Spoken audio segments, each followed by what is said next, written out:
Ay, nagabian na yung taong kadan. Sasa man ka naglaag-laag pa yung tao.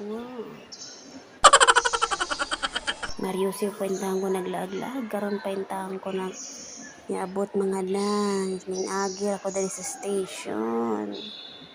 No, ko kanina fresh pa niya akong dagway karon murag din taong ko. Napusan mga dang.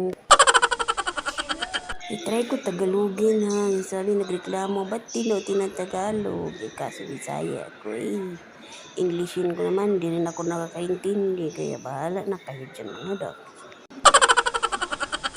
Mahirap na kasing magkalisod-lisod. Oy, mga dangsis.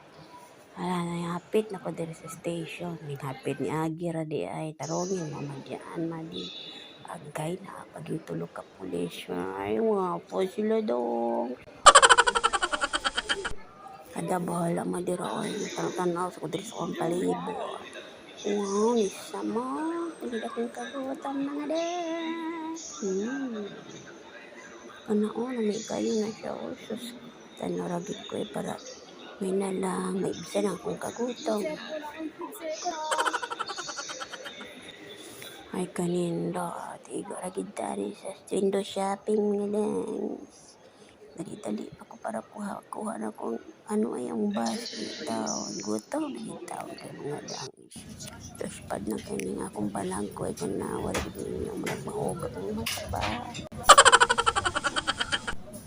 Niya ako diri sa bus. Ako'y nangamoy. Ang paligid ko rin ay nangangamoy. Bahala na kayo dyan. Palakasan tayo ng amoy mga katawhan. Gaantay ako ng bus, ititingin ako sa paligid. Kaya lang mga dang, nagkamali pala ako ng baba. Nako, ito pang nagmamadali tayo dahil gutom, nagkamali pa ng baba mga dang. Sorry na. At buti na lang may nag-ayuda ng ulo ng salmon mga dang. Salamat sa nag-ayuda. Bahala na kayo dyan mga dang. Tapos kakain na ng sinigang. Sarap mga dang. Ciao, ciao. Bye-bye.